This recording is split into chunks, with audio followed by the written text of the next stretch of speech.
ಪಕ್ಷ ಕಟ್ಟೇ ಬಿಡ್ತಾರಾ ಯತ್ನಾಳ್? ಹೊಸ ಪಕ್ಷ ಕಟ್ಬಿಟ್ರೆ ಅಷ್ಟು ಸುಲಭವಾಗಿದೆಯಾ ಹಾದಿ? ಈ ಹಿಂದೂ ಕೂಡ ಬಿಜೆಪಿಗರೇ ಕೆಲವರು ಬಿಜೆಪಿ ಹೊರತಾಗಿ ರಾಜ್ಯ ಮಟ್ಟದ ಬೇರೆ ಬೇರೆ ಪಕ್ಷದ ನಾಯಕರು ತಮ್ಮ ಮಾತೃಪಕ್ಷದ ವಿರುದ್ಧವಾಗಿ ಮುನಿಸಿಕೊಂಡು ಹೊಸದೊಂದು ಪಕ್ಷ ಕಟ್ಟಲಿಕ್ಕೆ ಪ್ರಯತ್ನ ಮಾಡಿದಾಗ ಏನಾಗಿತ್ತು ಅವ್ರ ಭವಿಷ್ಯ? ಇದೆಲ್ಲವನ್ನ ಕೂಡ ಗಮನಿಸ್ತಾ ಹೋಗೋಣ. ಸದ್ಯಕ್ಕೆ ಯತ್ನಾಳ್ ಅವರ ಮುಂದಿನ ದಾರಿ ಯಾವುದಾಗಬಹುದು? ನಿಲ್ಲೋದಿಲ್ವಾ ವಿಜಯೇಂದ್ರ ಅವರ ವಿರುದ್ಧದ ವಿಜಯೇಂದ್ರ ಹಠಾವೋ ಗುರಿ? ಸದ್ಯಕ್ಕೆ ಲಭ್ಯವಾಗ್ತಿರೋ ಮಾಹಿತಿಯನ್ನ, ಅವರ ಹೇಳಿಕೆಯನ್ನ, ಬಾಡಿ ಲ್ಯಾಂಗ್ವೇಜ್ ಅನ್ನ ಗಮನಿಸಿದ್ರೆ ಶತಾಯ ಗತಾಯ ತಮ್ಮ ಗುರಿಯಿಂದ ಹಿಂದೆ ಸರಿಯೋದಿಲ್ಲ ಅನ್ನೋ ಸ್ಪಷ್ಟ ಸಂದೇಶವನ್ನ ರವಾನೆ ಮಾಡ್ತಿದ್ದಾರೆ. ಹೀಗಾಗಿ ವಿಜಯೇಂದ್ರ ಹಠಾವೋ ಅನ್ನೋ ತಮ್ಮ ಅಭಿಯಾನವನ್ನ ಮುಂದುವರಿಸುವ ಸ್ಪಷ್ಟ ಸೂಚನೆಯನ್ನ ಕೊಡ್ತಿದ್ದಾರೆ ರೆಬಲ್ಸ್ ಟೀಮ್. ತೆರೆ ಮರೆಯಲ್ಲೇ ರೆಬಲ್ಸ್ಗೆ ಶಕ್ತಿಯಾಗಿ ನಿಲ್ತಾರ ಯತ್ನಾಳ್? ಪಕ್ಷದಿಂದಂತೂ ಹೊರಗಿದ್ದಾರೆ. ಈಗ ಪಕ್ಷದಲ್ಲೇ ಇರುವ ತಮ್ಮ ಸಂಗಡಿಗರಿಗೆ ತೆರೆ ಮರೆಯಲ್ಲೇ ನಿಂತು, ಪಕ್ಷದ ಹೊರಗೆ ನಿಂತು ವಿಜಯೇಂದ್ರ ಹಠಾವೋ ಅನ್ನೋ ಅಭಿಯಾನಕ್ಕೆ ಶಕ್ತಿ ತುಂಬ್ತಾರಾ ಯತ್ನಾಳ್ ಅನ್ನೋ ಕುತೂಹಲ ಕೂಡ ಇದೆ. ವಿಜಯೇಂದ್ರ ವಿರೋಧಿಗಳನ್ನ ಮತ್ತಷ್ಟು ಒಗ್ಗೂಡಿಸುವ ಪ್ರಯತ್ನಕ್ಕೂ ಯತ್ನಾಳ್ ಮುಂದಾಗಬಹುದು.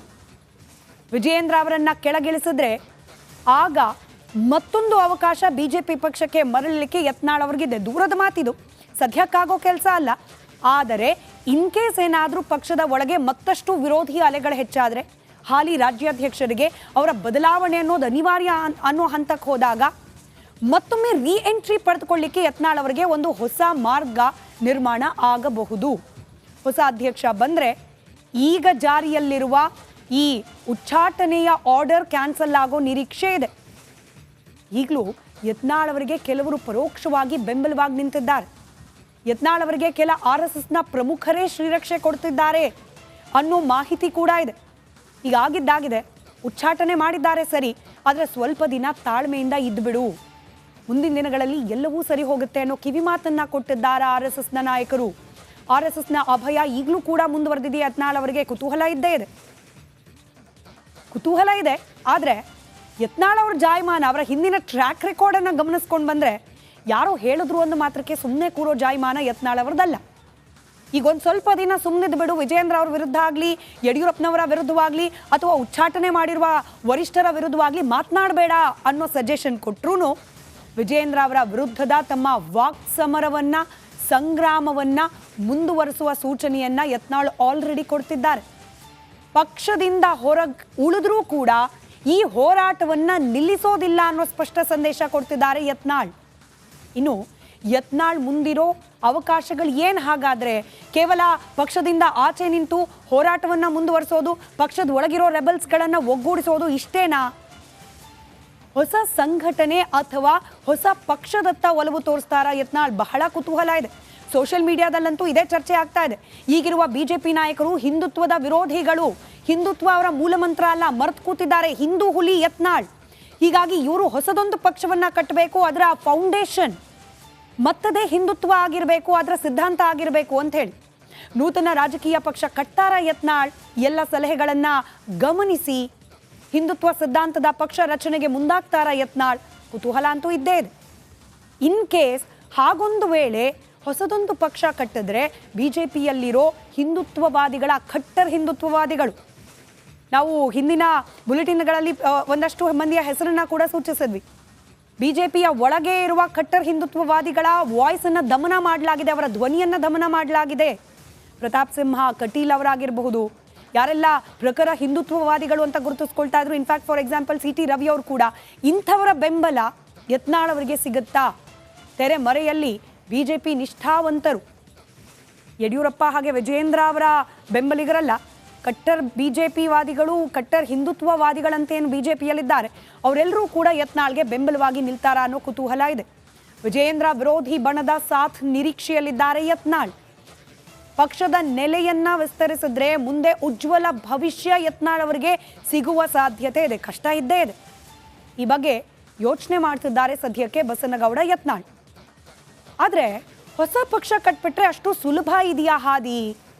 ಪಕ್ಷ ಕಟ್ಟಿದ್ರು ಅಂದ ತಕ್ಷಣ ವಿಜಯೇಂದ್ರ ಹಾಗೆ ಯಡಿಯೂರಪ್ಪನವರ ವಿರುದ್ಧವಾದ ಇವರು ಹೋರಾಟಕ್ಕೆ ಜಯ ಸಿಕ್ಕೇ ಬಿಡುತ್ತಾ? ಈ ಹಿಂದೂ ಕೂಡ ಅನೇಕ ಕಾರಣಗಳಿಗೆ ಬಿಜೆಪಿ ಪಕ್ಷದ ಒಳಗಿದ್ದವರು ಹಾಗೆ ಬೇರೆ ಬೇರೆ ಪಕ್ಷದಲ್ಲಿದ್ದವರು ತಮ್ಮ ಮಾತೃಪಕ್ಷದ ವಿರುದ್ಧ ಕೋಪಿಸಿಕೊಂಡು ಹೊರಗೆ ಬಂದು ಹೊಸ ಪಕ್ಷ ಕಟ್ಟ ಉದಾಹರಣೆ ಕರ್ನಾಟಕದ ನೆಲದಲ್ಲಿದೆ. ಹಾಗೆ ಹೊಸ ಪಕ್ಷ ಕಟ್ಟಿದ ನಾಯಕರು ಎಲ್ಲರಿಗೂ ಯಶಸ್ಸು ಸಿಕ್ಕಿಲ್ಲ. ದೇವರಾಜ ಅರಸರಿಂದ ಪ್ರಾರಂಭ ಮಾಡೋಣ. ಬಂಗಾರಪ್ಪ ಅವರು ಕೂಡ 2-3 ಸಲ ಹೊಸ ಪಕ್ಷ ಕಟ್ಟುವ ಕಸರತ್ತನ್ನ ಮಾಡಿದ್ರು. ದೇವರಾಜ ಅರಸಾಗ್ಲಿ ಬಂಗಾರಪ್ಪನವರಾಗ್ಲಿ ಹೊಸ ಪಕ್ಷ ಕಟ್ಟಿ ಆ ಮೂಲಕ ತಮ್ಮ ಟಾರ್ಗೆಟ್ ಅನ್ನ ರೀಚ್ ಆಗುವಲ್ಲಿ ವಿಫಲರಾದರು. 1989ರಲ್ಲಿ ದೇವೇಗೌಡರು ಕೂಡ ಸಜಪ ಹೊಸದೊಂದು ಪಕ್ಷ ಕಟ್ಟುವ ಪ್ರಯತ್ನ, ಆದರೆ ವಿಫಲವಾಯಿತು ಅದು ಕೂಡ. ಇನ್ನು ಹೆಗಡೆ ಅವರ ಲೋಕಶಕ್ತಿ, ಅದಕ್ಕೂ ಕೂಡ ನಿರೀಕ್ಷಿತ ಶಕ್ತಿ ಸಿಗಲೇ ಇಲ್ಲ. ಇನ್ನು ಇತ್ತೀಚಿನ ರಾಜಕಾರಣಿಗಳ ಬಗ್ಗೆ ಗಮನ ಹರಿಸೋದಾದ್ರೆ, ಸಿದ್ದರಾಮಯ್ಯನವರು JDSನಿಂದ ಹೊರಗೆ ಬಂದ ನಂತರದಲ್ಲಿ ನೇರವಾಗಿ ಕಾಂಗ್ರೆಸ್ ಬರೋಕ್ ಮುಂಚೆ 2005ರಲ್ಲಿ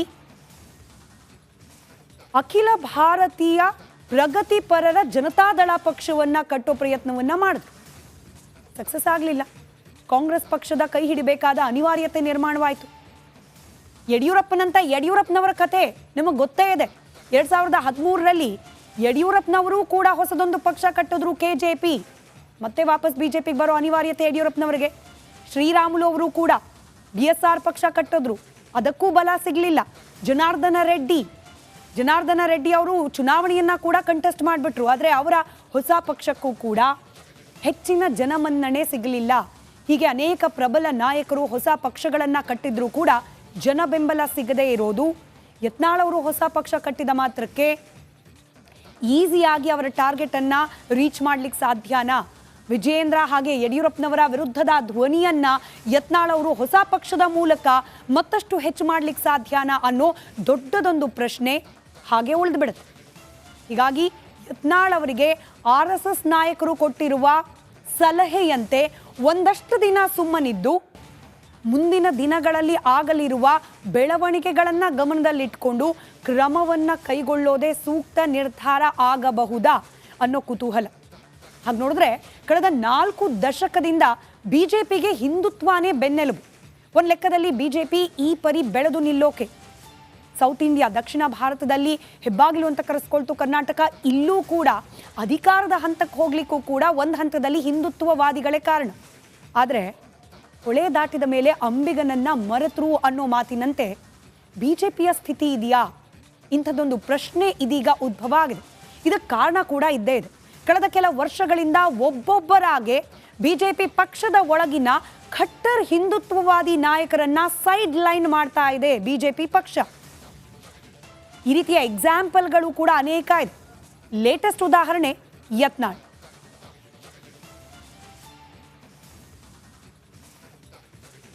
ಬಿಜೆಪಿಯಲ್ಲಿ ಆಪರೇಷನ್ ಹಿಂದೂ ಐಕಾನ್, ಅದೇಕೆ ಹಿಂದುತ್ವ ಲೀಡರ್ ಸೈಡ್ ಲೈನ್?